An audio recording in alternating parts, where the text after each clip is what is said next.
Could Rassie Erasmus one day leave the Springboks and coach England or Ireland or even the All Blacks? In this video, you are going to get a front row seat as I attempt to answer that question, and I think you're going to like it. So we know that Rassie first got involved with the Springboks in a consultancy role and then later again as an assistant coach. Before that, he started his coaching career at the Cheetahs with a lot of success. He also coached the Stormers and he moved to Ireland where he spent a few seasons at Munster where things also went very well for him. He came home in 2018 along with his assistant at the time, Jock Nienaber, won the 2019 Rugby World Cup. He then moved upstairs to the director of rugby role and allowed Jock Nienaber to take over as Springbok head coach. The two of them oversaw victory in the 2023 Rugby World Cup, and then Rassie retook the reins as Bok head coach after that tournament, with Nienaber moving to Ireland to coach Leinster. Now, Rassie is so well loved in our country, guys. Let's be honest, there are many people who hope that he will never leave the Springbok coaching job. I think there are some people who hope he will coach the team for 25 years. And then there are some people who might even be praying that Rassie lives forever and coaches the Springboks into eternity. But we all know that this is real life and that's not quite how it works.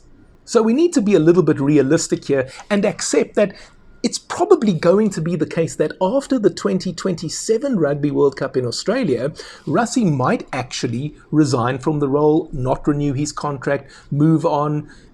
Hopefully, he won't go and coach England or Ireland or the All Blacks, and that's what this video is all about.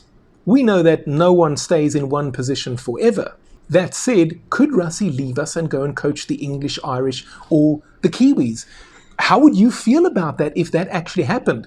Well, the bad news is that the thought has actually occurred to Rassie. It's something that he has given consideration to. But thankfully for us Springbok supporters, he told the BBC in an interview that it is something that is unlikely to ever happen. Here's what he said. No. People forget this is my second language. He's referring to English there, obviously.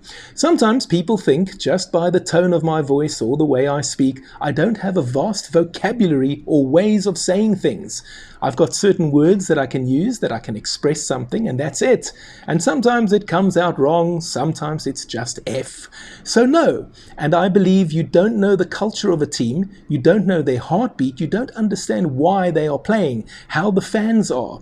I did consider it once, and I loved my time at Munster. It was very Bloemfontein-like. Where I started, I love those people there.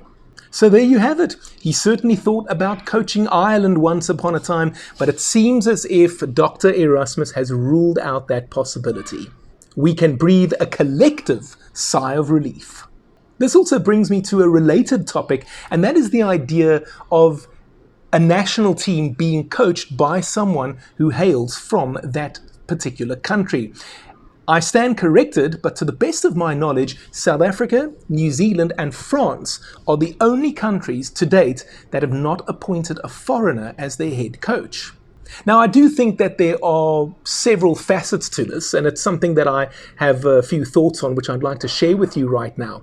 I do think that the sharing of ideas is something that can be beneficial. We've seen it already. Scotland, Ireland, Wales, especially those three, they really struggled when rugby turned professional, and what they ended up doing was importing coaches from New Zealand mostly, and the Kiwi coaches went there, shared their ideas. I mean, Warren Gatland is probably the best example of that. Joe Schmidt, I would say, is somebody who you can include in that. They come there with their, let's say, New Zealand ideas, and that then is something that is transferred to Scottish, Irish, and Welsh players. The same thing can be said of what happens in club competitions. Many of the English Premiership, French Top 14, even the URC clubs in Scotland. Franco Smith is coaching Glasgow Warriors right now. So you get this transfer of information and transfer of skills when what happens is players from, say, South Africa, New Zealand, and so on, then end up going and playing in the UK. So I don't think that that necessarily is a bad thing. I think it's a good thing, actually, especially if you are a country that is lagging behind and you're trying to get yourself ahead. Even the Wallabies decided that they needed a foreign coach. They're on their third foreign coach now in history. Robbie Deans was the first New Zealander to take over. We saw Dave Rennie there, and currently, of course, Joe Schmidt is there. There's even been rumours in the past of Jake White perhaps coaching Australia or even England. That said, I do also very much like the idea of a country like South Africa and New Zealand, especially. Let's be honest, we are the two most successful nations in the history of the sport. And our attitude is pretty much one of, you know what? We know more than you do. Our coaches know more than you do. Our players are better than yours, and we will stick to our own people when it comes to coaching. That said, it is not something that has not happened where, I mean, you see it even now with Dr. Rassie Erasmus's coaching staff, where people are brought in from other countries to provide assistance or expertise. Like, for example, Tony Brown currently is involved with the backline. We also saw Felix Jones involved. Even if you go back to Rudolf Strowley, who had Tim Lane as part of his coaching staff, and Harry Viljoen actually brought several Australian coaches in when he was the Springbok coach, although you could argue that under Harry and Strowley, it didn't really work out.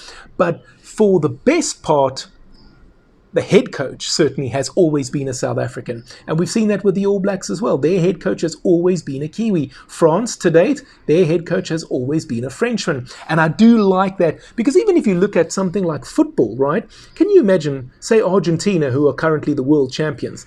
Can you imagine if they appointed a Brazilian or a Frenchman or a German as their coach? Can you imagine if Germany appointed a Brazilian or an Argentine or a Spaniard as their head coach? It just wouldn't happen, right? It's not the kind of thing that you would see.